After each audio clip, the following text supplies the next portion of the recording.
Hi everyone, welcome to my channel. Today I'm working on another colour study. This time it's a self-portrait.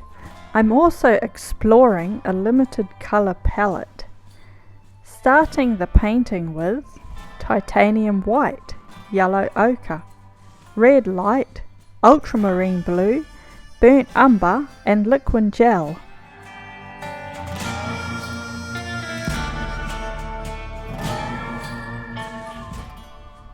I'm painting on canvas paper, which I toned the surface with a thin layer of burnt umber mixed with liquid.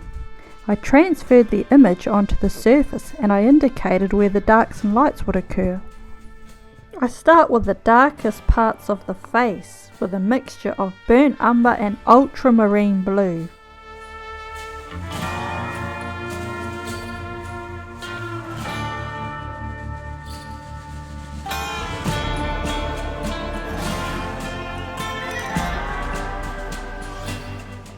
Now I'm adding red light and a touch of white to the dark mixture for the darkest shadows on the face. When I started painting portraits with oils, I used a lot of different colours, making colour mixing too complicated and confusing and really muddying up the painting.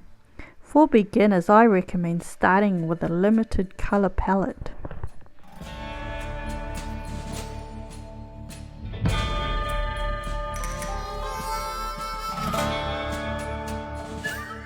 Now I've lightened the mixture with white and yellow ochre for more yellow tones for the lighter shadows.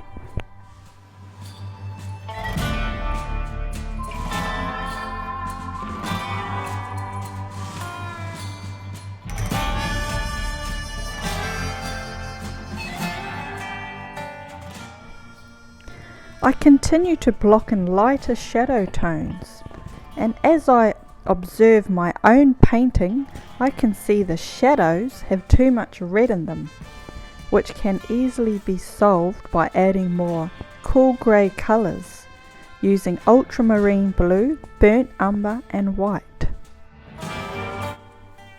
This is the first portrait I've painted in a few years. Recently I've been working on landscapes and taking art classes online, which have drastically improved my landscape painting and given me more knowledge and understanding on that subject. I think it's good for an artist to learn to paint many subjects and even try using different materials such as watercolours, pastels, gouache or mixed media. Especially if you're a beginner, it's good to experiment. The easiest way to start is simply a pencil and paper. That's how I started, crayons and paper as a 2-year-old. The point is to express yourself creatively. For me, that's where happiness exists. At this point, I felt I needed a brighter red, so I swapped light red with cadmium red.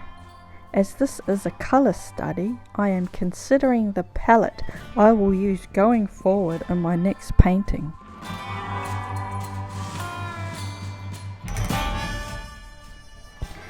The palette I ended up with was titanium white, burnt umber, ultramarine blue, yellow ochre and vermilion red.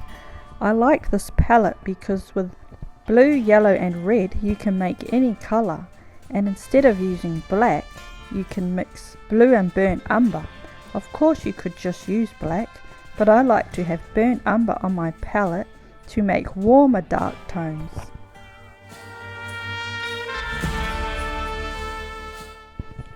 Throughout the painting process, I tried to create smooth and glowing flesh, and finding those tricky grey tones between the shadows and the lights of the face to connect them together.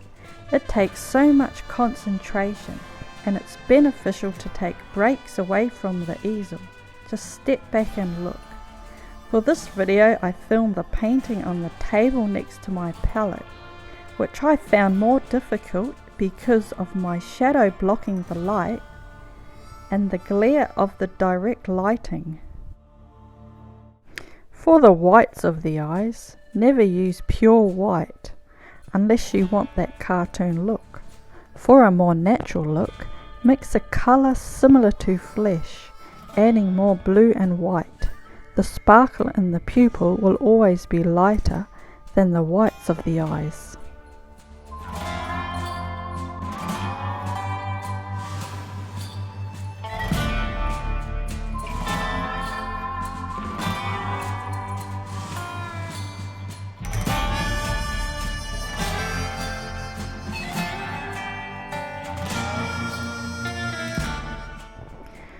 To finish off this colour study, I block in dark hair. I added black into this colour, but I think in future I'll just mix my own dark colours or use a tiny drop of black paint. I'm sure most art students at some point have been told by someone never to use black paint because it kills paintings, so I never did. But there's the Swedish portrait painter named Anders Zorn, who was known for the Zorn palette, which consists of 4 colours: white, yellow ochre, vermilion red or cadmium red, and ivory black. These 4 colours can create a huge range of colour options and is a good start for beginners. Plus you don't need to spend a lot of money on paint.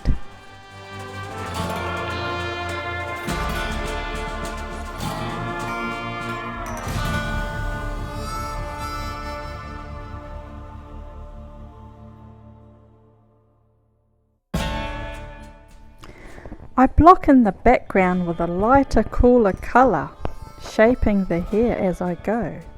The light makes the dark colour stand out, and the cool tones in the background make the warm flesh colour appear more vibrant and alive.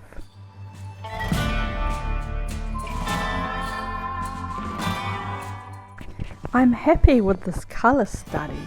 I could keep working on this, adding more highlights in the hair and face, but the point of this exercise was to find a simple colour palette and refresh my portraiture painting skills.